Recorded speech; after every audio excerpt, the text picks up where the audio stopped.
A village baking contest, 3 rounds, and an oven that dies halfway through. No dictionary needed, just your ears. Listen for the moment Liam wins and then asks to give it back. In we go. Every August, the village of Ashcombe held its summer fair, and the biggest event of the day was the baking contest. A long white tent stood on the village green, with 6 ovens, 6 tables, and 6 nervous bakers. Liam Doyle was one of them. He was 24. He sold other people's bread in the village shop by day and baked alone in his tiny kitchen at night. Everything Liam made, he made from scratch, from basic ingredients, flour, butter, and eggs, nothing ready-made. And almost nobody ever tasted any of it. That was the quiet thing he wanted to change. This year the judges were Mrs. Ellery from the tea room and Mrs. Akanjo, who owned the old bakery on the corner. 3 rounds, 3 hours, 1 winner. Liam had read the contest rules twice on the bus that morning. The same careful man who checked the date on every loaf in the shop twice before he put it out. At the next table stood Bea and Maeve Hartley, 2 sisters who had won this contest 3 years in a row. Everything about them was neat. Matching aprons, straight rows of tools, timers already set. "Round 1 is bread," said Bea. "Easy, a piece of cake." When we say something is a piece of cake, we mean it is very easy, no trouble at all. Liam smiled politely, but his hands were shaking. Then the bell rang, and for 50 minutes the tent filled with the smell of baking bread. Liam shaped a simple round loaf, the one he had made 100 times at home. When the judges tasted it, Mrs. Akanjo said nothing at all. She only nodded once and moved on. The Hartley sisters came first. Liam came third. "Round 2, called Mrs. Ellery, reading from the rule sheet pinned to the tent pole. "A cake, 1 hour, and Rule 4, it must be baked inside that hour and served in the shape it comes out of the oven." Liam had planned this round for weeks, a light lemon cake with honey, the kind his grandmother used to make on Sundays. He mixed the batter, poured it into a round pan, and set it carefully in the oven. Keep an eye on it, he told himself.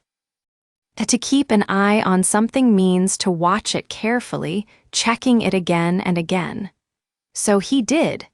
He kept an eye on the little glass door, and the cake rose, golden at the edges, exactly as it should. Then something changed.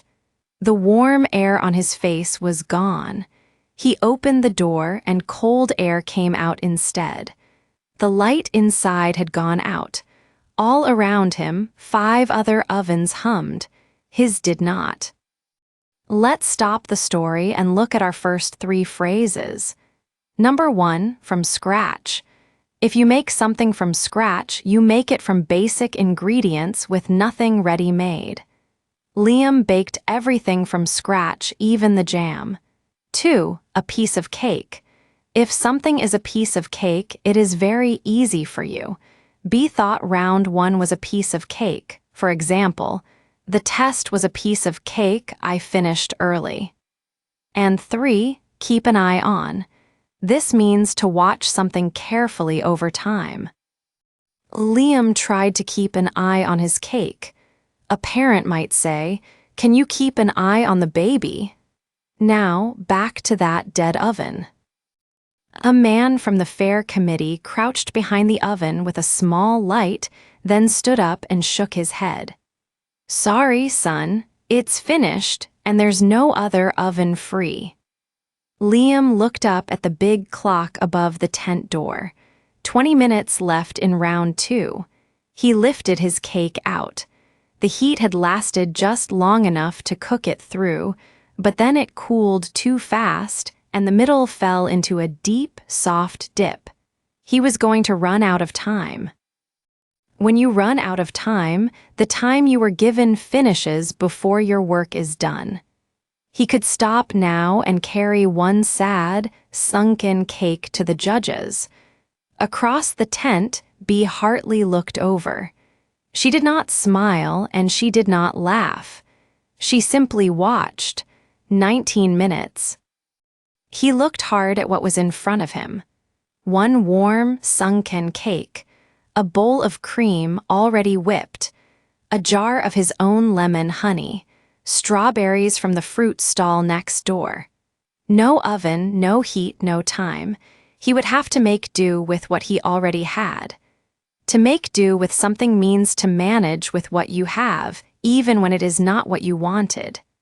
And then, quite suddenly, Liam came up with an idea. To come up with an idea means to think of one, often very quickly. He broke the cake into rough golden pieces. He found 6 clean glasses at the back of the tent. Then he began to build. Cake, cream, honey, strawberries, layer after layer, right up to the top. 2 minutes, called Mrs. Ellery. Liam set a last strawberry on the final glass and stepped back, his heart loud in his ears. 6 glasses stood in a neat row, gold and red in the afternoon sun. The bell rang. Mrs. Ellery tasted first. She stopped and then took a second spoonful, which judges are really not supposed to do. Mrs. Okonjo turned her glass slowly in the light before she tasted it. "This wasn't your plan," she said. "No," said Liam. "My oven died." "It shows," she said, and then, after a pause, "and that is the interesting part." All around the tent, people were standing up to look. A broken oven and 6 little glasses had begun to steal the show. To steal the show means to get all the attention, far more than anyone expected. Round 3 was free choice. The Hartley sisters' fruit tart came out shining like glass. Liam's honey buns were good, but not perfect.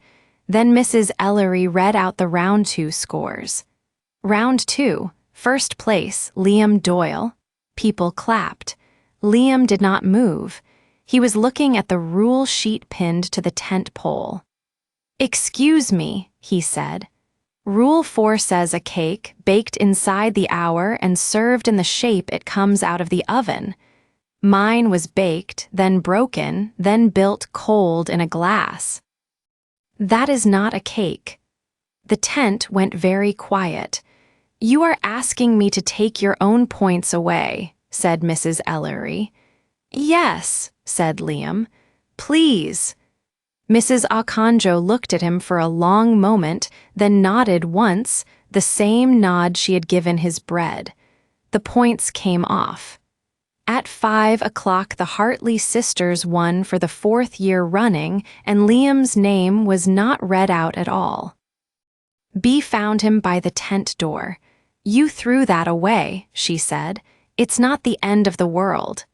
When we say it's not the end of the world, we mean the problem is real, but it is not a disaster. "No," said Liam, "it really isn't." Mrs. Okonjo caught him at the gate. "You were right about the rule," she said, "so I am going to write a new one. Next August, everything must come out of the oven and go straight to the table. No glasses." "You're banning me," said Liam. "I am closing the door you found. A contest has to ask the same question of everyone. Go and find another one." She walked back towards the tent without waiting for an answer. That night, alone in his small kitchen, Liam wrote the new rule on a card in careful letters and pinned it above the table, where he would see it every time he began. He had 11 months. Now let's look at the last 5 phrases. First, run out of time. If you run out of time, the time you had finishes before your work is done. You might say, I ran out of time and didn't finish the report. Second, make do with. To make do with something is to manage with what you have. With no oven, Liam had to make do with cream, honey, and strawberries. Third, come up with. To come up with an idea means to think of one. Liam came up with his in about 10 seconds. Fourth, steal the show. If you steal the show, you get all the attention. 6 simple glasses stole the show. And fifth, it's not the end of the world. We say this to comfort someone. The problem is real, but it is not a disaster.